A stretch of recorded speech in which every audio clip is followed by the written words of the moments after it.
Hadis ke 159 halaman 37.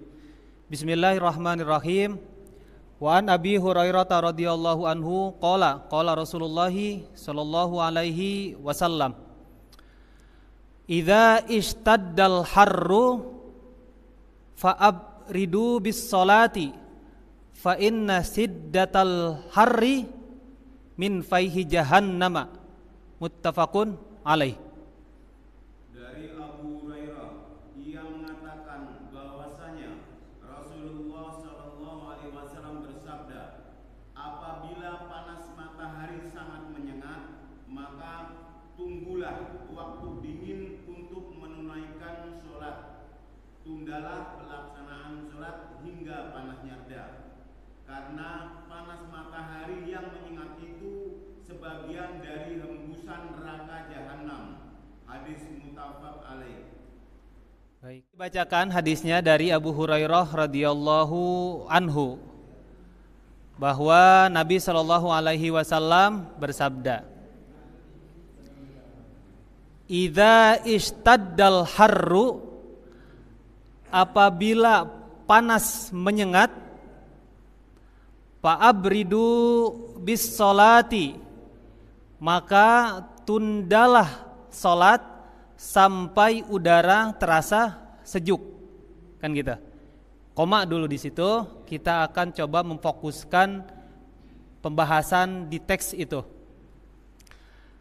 Itu maksudnya adalah bukan sholat subuh, bukan sholat isya, apalagi sholat maghrib, tetapi sholat zuhur. Apabila udara terasa panas menyengat, maka diperbolehkan untuk menunda waktu sholat. Disunnahkan oleh ulama, terutama ulama yang 4, Imam Hanafi, Imam Maliki, Imam Syafi'i, dan Imam Ahmad bin Hambal, menyunnahkan untuk menunda pelaksanaan sholat zuhur sampai udara terasa sejuk.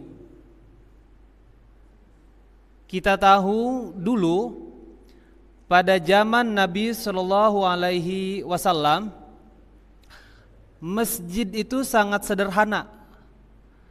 Bahkan atap, atau kita sebut genteng, atap lah ya, atap itu tidak menyeluruh, tidak menutupi keseluruhan masjid, tapi hanya sepertiga masjid. Jadi dari imam ke belakang sedikit gitu. Jadi sepertiga masjid. Dan itu pun diatapi oleh pelepah kurma. Jadi andaikan makmumnya melebihi daripada pelepah kurma, ya makmum itu kepanasan. Ya. Dan kita tahu di Arab ya, panasnya kayak gimana. Untuk saat ini saja, di sana katanya ada beberapa jamaah haji kita yang wafat gara-gara tidak tahan panas.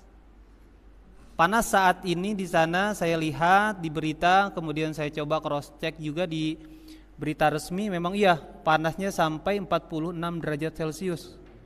Ya, 46. Di Indonesia paling panas berapa derajat? 36, 38 ya, 38 juga udah panas banget ya. Ya. Di sana 46. Dan nanti di puncaknya haji, berarti puncaknya haji tanggal 10. Ya, nanti itu lumayan bisa sampai 50 derajat Celcius. Masya Allah. Dan kita doakan mudah-mudahan jamaah haji dari kita dari Indonesia disehatkan oleh Allah Subhanahu wa taala dan sampai ke tanah air dengan selamat, mudah-mudahan. Nah itu, dulu pun seperti itu. Sampai-sampai Nabi menganjurkan kepada para sahabat untuk menunda sholat. Padahal pada dasarnya sholat itu sunnah di awal waktu, kan gitu. Afdalul a'mali as-sholatu fi awali waktiha. Sebaik-baik amal adalah pelaksanaan sholat di awal waktu. Ini menunjukkan apa? Menunjukkan di samping Nabi Shallallahu Alaihi Wasallam khawatir dengan kesehatan para sahabat, Nabi pun khawatir dengan kondisi batiniah mereka. Kalau ketika sholat dalam keadaan panas, itu rasa-rasanya agak susah khusyuk kan gitu. Ya. Sedangkan khusyuk itu adalah salah satu syarat penting diterimanya ibadah kita. Ya, wasta'inu bis-sabri was-shalah, dan mintalah kalian semua kepada Allah dengan sabar dan salat. Wa innaha lakabiratun illa 'alal khashiin. Salat itu sangat-sangat berat kecuali bagi orang-orang yang khusyuk. Qad aflahal mu'minun alladzina hum fi salatihim khashi'un. Sungguh-sungguh telah beruntung orang-orang yang beriman, yaitu dia yang melakukan salat dalam keadaan khusyuk.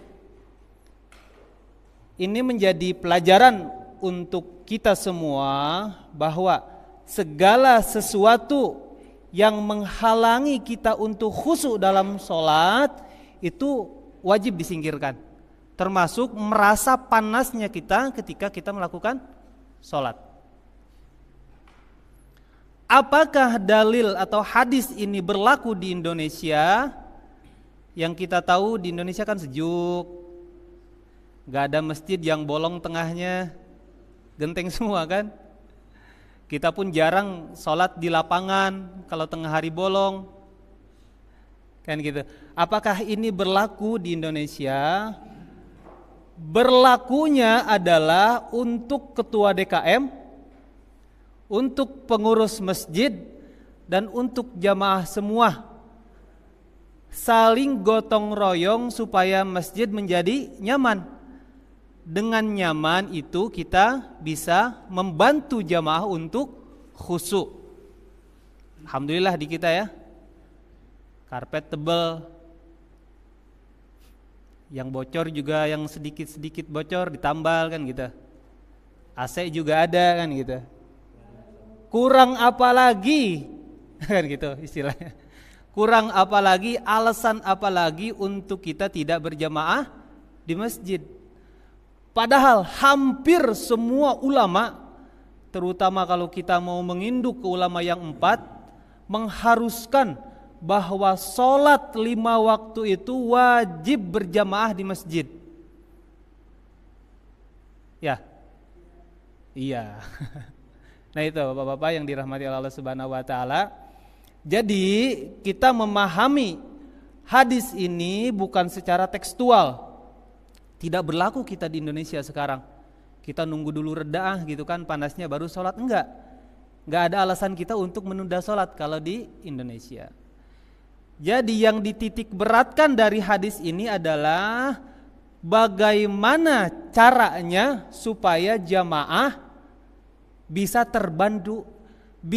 terbantu sholatnya untuk khusyuk dengan menyediakan fasilitas-fasilitas yang nyaman di masjid kan gitu. Tapi alhamdulillah kita di sini ketika ada dibuka donasi untuk perbaikan AC atau pembelian AC baru, kita luar biasa buru-buru untuk hal itu kan gitu. Baik bapak-bapak yang dirahmati oleh Allah Subhanahu wa Ta'ala, hadis itu bisa kita pakai adalah sebagai motivasi kita. Apapun kemampuan kita untuk masjid, untuk membuat kita dan para jamaah khusyuk, maka kita wajib melakukannya.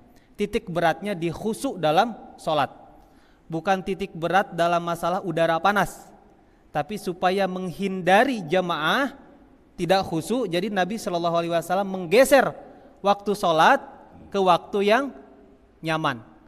Atau bahasa lainnya itu adalah fa'abridu bis sholah, maka tundalah waktu sholat sampai udara terasa sejuk. Itu teks yang pertama. Mengenai, kalau tadi kan panas kita sudah clear ya, boleh menunda sholat. Sekarang kondisinya bagaimana apabila dingin yang sangat menyengat? Ya. Kalau uzur syar'inya dingin yang sangat menyengat, karena dingin ini masih bisa diakali dengan menggunakan baju yang tebal. Ya. Jadi keterangan-keterangan hadis menyebutkan bahwa penundaan sholat ketika dingin itu tidak ada. Jadi artinya ketika udara yang kita rasakan sangat dingin dan kita tidak tahu kapan selesai dinginnya, kadang-kadang kan dingin itu lama biasanya daripada panas kan gitu. Kalau panas kan sumbernya dari matahari, kalau dingin kan udara yang ada di bumi gitu kan yang sudah ada. Itu tidak ada alasan untuk menunda waktu sholat kalau udara dirasakan sangat dingin. Itu yang pertama. Kebetulan saya juga baca syarahnya dari hal itu. Kenapa ini saya juga bertanya, kenapa yang harus ditunda itu ketika waktu sangat panas tapi dingin gak ada. Ternyata dingin itu bisa diakali dengan menggunakan baju yang tebal. Gitu. Keterangan syarahnya seperti itu. Kedua sekarang, masalah panas tadi. Apakah itu berlaku di masjid atau di tempat-tempat yang lain? Penundaan waktu sholat ketika terasa panas sangat menyengat itu di semua tempat. Di semua tempat. Di masjid kalau memang cuacanya ekstrim panas banget gitu kan, dan di masjid tidak ada AC, tidak ada kipas angin, boleh hadis ini kita pakai. Dan terutama untuk kondisi di Indonesia, hadis ini bisa dipakai apabila kita sedang bepergian, tidak ketemu masjid, kita tidak ketemu tempat teduh. Misalkan kita cuma bisa sholat di lapangan yang terbuka, nah itu baru bisa berlaku hadis ini. Kita tunggu deh sampai kondisi cuaca agak sejuk sedikit. Nah seperti itu Ustaz David.